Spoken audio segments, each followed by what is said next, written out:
Este video se ha hecho posible gracias a Curiosidad Financiera. La inexplicable economía de la Unión Soviética. Bienvenidos a otro video de Curiosidad Financiera. Hoy hablaremos de la estructura económica de una de las potencias más emblemáticas para bien o para mal de la historia de la humanidad.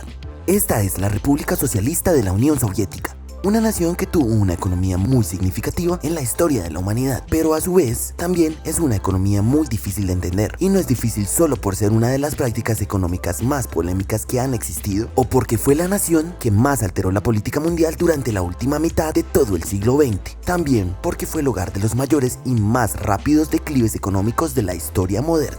Incluso, después de haber caído el modelo de la política soviética hace 30 años, en la actualidad se nota que las prácticas marxistas tuvieron impacto en el mundo de manera irreversible. Para entender cómo ha sido el transcurrir de la economía en la Unión Soviética, tenemos que desglosar los siguientes puntos clave. ¿Cómo comenzó la estructura económica de la Unión Soviética? ¿Qué conflictos tuvo el gobierno de la Unión Soviética con su querida clase obrera? ¿Por qué la confianza ciega en los planes de 5 años? ¿Cómo ha afectado en la actualidad estas prácticas económicas en Rusia? Antes de comenzar a desarrollar nuestro tema, te pedimos que aproveches y te suscribas a nuestro canal. También activa la campanita para que estés notificado sobre todo el nuevo contenido. Rusia en 1917 era un país muy desigual socialmente. Se había establecido un sistema de realeza oficial y experimentaba una mala participación de las riquezas. Como todos los países, la han implementado en algún momento. Hoy en día Sudáfrica, que es el país más desigual del mundo, parece Disneylandia en comparación con la Unión Soviética al inicio del siglo XX. La gente se cansó de pelear en las dos guerras mundiales y conflictos internos fronterizos de la nación. Por estas reincidencias bélicas había caído en una crisis de alimentos y no se estaban satisfaciendo las demandas básicas de la población. Comenzaron a aplicar medidas económicas y pusieron ideas para reanimar la población trabajadora. Pero cuando se trata de hacer este tipo de planes, siempre se debe tener en cuenta los factores de producción, tierra, trabajo y capital, cosas que no hicieron. Las teorías marxistas en el socialismo soviético de entonces colocaron contra la pared a los empresarios rusos y con un discurso populista dieron a entender a la población que la clase obrera era en realidad la dueña de las empresas soviéticas. Los gobernantes de ese entonces no pensaron en el rechazo que provocaría esto en los empresarios, lo cual se negaron a colaborar con los planes del gobierno. La URSS cayó prácticamente en la ruina por estropear el dinamismo de las empresas nacionales. En este momento empezó una temporada tumultuosa en la historia de Rusia. Se produjeron guerras civiles y conflictos con otros países, e internamente se generaron distintos vacíos de poder. Todo esto, por supuesto, condujo a un enorme malestar social y económico y una falta de planificación que tenía al país en un círculo vicioso de inestabilidad. Tras esos tiempos agitados, parecía que la persona correcta para tomar las riendas de la Unión Soviética era Joseph Stalin. Los rusos vieron su posibilidad en la conducción de este líder para encaminar el país con la idea principal del socialismo y llevar a cabo el plan de proporcionar las ideas de Karl Marx y Vladimir Lenin. Pero el escenario empezó a pintar diferente al paraíso que habían imaginado. El gobierno de Stalin empezó con un plan de 5 años para aumentar la producción general y mejorar la infraestructura del país. Pero como ya se ha visto en Corea del Norte, en China o incluso en la India, esto no funciona si no hay un seguimiento bien intencionado para su cumplimiento. Stalin exigió que el primer plan de 5 años debía estar enfocado en la industria pesada y en la producción de alimentos. El líder siempre tomó muy en serio en su discurso la importancia de tener una población alimentada. El plan de 5 años estableció objetivos relativamente ambiciosos que vigilaban todos los aspectos del ciclo de producción, desde entradas a salidas de la mercancía, y hacían monitoreo de los precios establecidos tanto al mayor como al precio minorista. El problema radicó en que los empleados rusos, que fueron sumamente importantes para imponer la revolución, desarrollaron actitudes de rebeldes y no se dejaron influenciar por el plan del gobierno, sino que cada organización laboral manejó la empresa como ellos consideraban que era la forma correcta. Todo a cambio de no causar inestabilidad política en el país. Esto puso al gobierno en una posición donde tenía que escoger entre ponerse en contra de sus propios aliados o hacer caso omiso a la administración obrera. El gobierno optó por lo segundo y esto provocó un fracaso por la falta de supervisión entre trabajadores y gerentes de estas empresas. La Unión Soviética generó una política popular basada en un sistema de observación a través de los mismos trabajadores que hacían un consejo de vigilancia para hacer funcionar a la compañía de la mejor manera, ya que eran los mismos empleados los que conocían a su propia empresa. No obstante, había un gran problema en el mercado y era la falta de incentivo para poner algún tipo de esfuerzo discrecional en el trabajo, una etiqueta muy común hacia la ideología marxista-leninista. Hay que recordar que el esfuerzo discrecional es la intención de la forma espontánea y voluntaria, no impuesta, que realiza un empleado por encima del nivel mínimo requerido para conservar su puesto de trabajo. Las políticas estatales del momento dieron un control a las empresas, pero no ofrecieron mucha motivación para ser un trabajador o gerente más productivo. Al final del día, los recursos se asignan según las necesidades del Estado y su propio esfuerzo discrecional tiene un poco que ver con lo que recibe. Por eso, estas políticas terminaron provocando un malestar social que provocaron que los empleados sabotearan los productos de las empresas a cambio de mayores beneficios. Es por eso que el control popular de las empresas es una mentira. En el capitalismo, los empleados también trabajan por un salario y dentro de una rutina. Y al igual que el comunismo, no tiene grandes incentivos para hacer trabajos extras sin remuneración solo para quedar bien en su puesto de trabajo. Sin embargo, la gran diferencia es que las empresas de Rusia no eran manejadas por profesionales encargados, sino más bien por camaradas ideológicos que manipulan a los empleados a favor o en contra del gobierno de turno. El gobierno de la Unión Soviética de Stalin tuvo dos razones para mantenerse en este sistema. La primera fue mantener el control total de las empresas grandes y poder obligar a los dueños de estas entidades a incorporar empleados que estuvieran sin ocupación, con la excusa de producir más alimentos. La segunda fue para argumentar una supuesta repartición más justa para las empresas pequeñas. La forma de llevar a cabo estas reparticiones de trabajadores fue muy básica. Si se necesitaba producir el doble de papas, por ejemplo, ellos simplemente asignarían el doble de trabajadores, el doble de fertilizantes y el doble de tierras de cultivo para producir el doble de producción. Normalmente esto debería funcionar, pero estaban omitiendo muchos detalles que permiten una producción constante. Estas prácticas solo provocaban un círculo vicioso donde se asignaban recursos para producir una cantidad de alimentos, pero no se lograba cumplir las metas. En caso de que no se pudiera presentar una cifra razonable para la gente, de igual forma, gastaban una cantidad de recursos pagando a estos empleados y en cierta forma mantenían la clase obrera contenta, pero era una bomba de relojería para la economía interna. En el plan de 5 años se desperdiciaron muchos recursos en campos e industrias, cosas que no habría pasado en un mercado competitivo normal. Durante los siguientes años se implantaron más planes con un lustro de planificación donde asignaban más dineros a empresas grandes.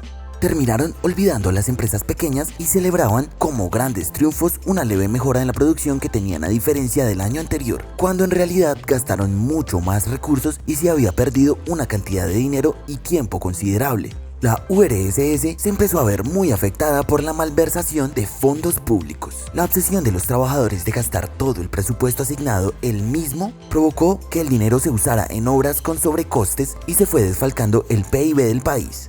El presupuesto asignado no era acumulativo y si no se gastaba el mismo año, era un dinero que no podían aprovechar los líderes locales.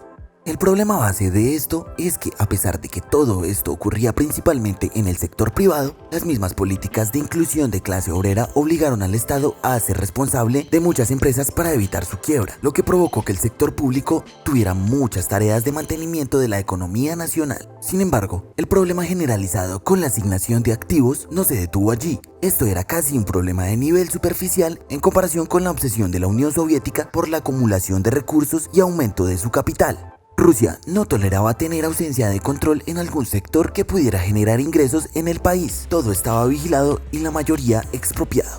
El empeño de apoderarse de los medios de producción se ha convertido en un meme en los últimos años, pero es importante recordar que otorgar a los trabajadores el control sobre las empresas en las que trabajan era una piedra angular en el sistema soviético. La política siempre se interpuso a la economía razonable. La URSS invirtió la mayoría de sus recursos una y otra vez en producir más, y esta planificación de producción prácticamente consistía en hacer tractores en vez de hervidores de agua.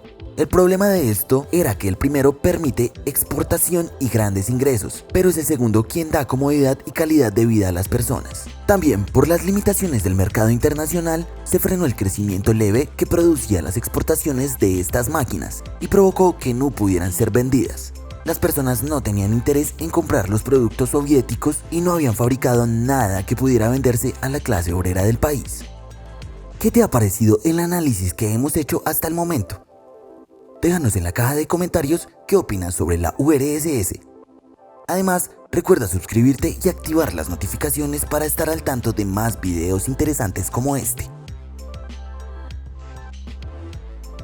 En la URSS caía una y otra vez en la inestabilidad social y política, pero por alguna razón las personas siempre volvían a confiar en los nuevos planes y accedían a colaborar. La realidad era que la Unión Soviética fue el país más afectado tras la Segunda Guerra Mundial, con la pérdida de 27 millones de vidas y dejando un gran déficit en su aparato productivo, por lo que era natural que los ciudadanos de la nación trabajaran codo con codo para fortalecer la nación. La exportación de productos militares y de maquinaria pesada rusa los caracterizó desde la Segunda Guerra Mundial, la razón por la cual los soviéticos obtuvieron una victoria sobre los alemanes en la batalla de Kursk fue gracias a su gran capacidad de transportar una mayor cantidad de tanques y hacerlos funcionar rápidamente en el campo de batalla. Es por esa capacidad de desembalaje de este tipo de maquinaria de máxima calidad lo que les favorecía para aspirar a aumentar el Producto Interno Bruto. Sin embargo, los tiempos cambiaron y los rusos tuvieron que depender de su minería y su capacidad de vender energía a otros países para poder subsistir. Esto no sin antes pasar por múltiples transiciones económicas que los hacía retroceder cada cierto tiempo. Después de la muerte de Stalin, una serie de líderes soviéticos comenzaron a promulgar políticas económicas cada vez más liberales que se inclinaban más hacia ver a los ciudadanos de la nación como consumidores, en lugar de verlos solo como trabajadores. La producción de maquinaria pesada cambió por la producción de autos comerciales y equipos cotidianos necesarios para la población. Sin embargo, las raíces del marxismo-leninismo todavía rondaban en el marco legal soviético, y los empleados siempre terminaban rebelándose para tomar el control de la empresa y encaminarla de la forma que consideraban los gremios laborales. Esto provocaba diversas quiebras y retrasos en el crecimiento económico de la Unión Soviética. Esto, sumado a una guerra fría que cada vez era más costosa, provocaron que los ciudadanos de esta nación vieran muy pocos resultados del crecimiento económico. Esto causó más malestar social. Se sumaron a estas guerras internas y divisiones de liderazgo hasta 1991. La Unión Soviética se desintegró como comunidad política integrada. Según el gobierno, las cifras oficiales al momento de la caída de la Unión Soviética indicaban que era la segunda economía más grande del mundo. Tal vez eran datos inflados, pero en realidad no dejaban de ser ciertos la gran capacidad de alcance que tenían los soviéticos en el continente y los malabares que hizo su población mantuvo el Producto Interno Bruto estable. Hoy en día todavía se notan grandes deficiencias de esta herencia que tiene el país desde hace más de un siglo. Vladimir Putin mantiene números estables, pero su economía, sin embargo, cada vez tiene más problemas debido a sus políticas de imposición, que le han provocado diversos problemas fronterizos. Rusia ha mantenido cierto control nacional gracias a la gran influencia que tiene el mercado de gas y combustible en toda Europa. La Unión Soviética fue una nación enormemente influyente, pero es importante comprender los errores y problemas que causaron su caída. Hasta el día de hoy, las fallas de la Unión Soviética son a menudo la pieza central de un argumento para desacreditar las políticas sociales en los países desarrollados. Pero la razón real de por qué fracasó el sueño soviético no fueron tanto las cuestiones de bienestar social, sino más una desalineación de ideologías políticas. La motivación laboral en base de un sustento constante y no basar su economía en sueños de dominio empresarial colectivos son el factor común de las empresas exitosas de hoy en día. Hacer entender a un empleado que está trabajando en un proyecto con valores y darle un salario que reconozca sus esfuerzos hace que se identifique con la empresa. La realidad es que la falla en la transmisión de estos valores en Rusia no han logrado nada bueno aún. La cultura hace pensar a la población que al momento de entrar a trabajar en un sitio se es dueño de una pequeña parte de la empresa, pero al final del año no se es más que una persona endeudada y viviendo en un sistema tal cual como en estados capitalistas. Su tan utópica ideología no se refleja en el mercado ni en las personas. Esto fue todo por el video de hoy. Te agradecemos haber compartido tu tiempo con nosotros. Y te pedimos que si te gustó el contenido le des like y compartas el video para extender nuestra comunidad. Nosotros pensamos que la política de Rusia debe ajustarse a las nuevas generaciones y procurar restablecer unos planes más reales, además de ofrecer más libertades económicas. ¿Piensas algo diferente? Déjalo en la caja de comentarios para compartir opiniones. Por último, suscríbete en el canal y activa las notificaciones para estar al tanto cuando sean publicados más videos interesantes como este. Nos vemos en una próxima edición de Curiosidad Financiera.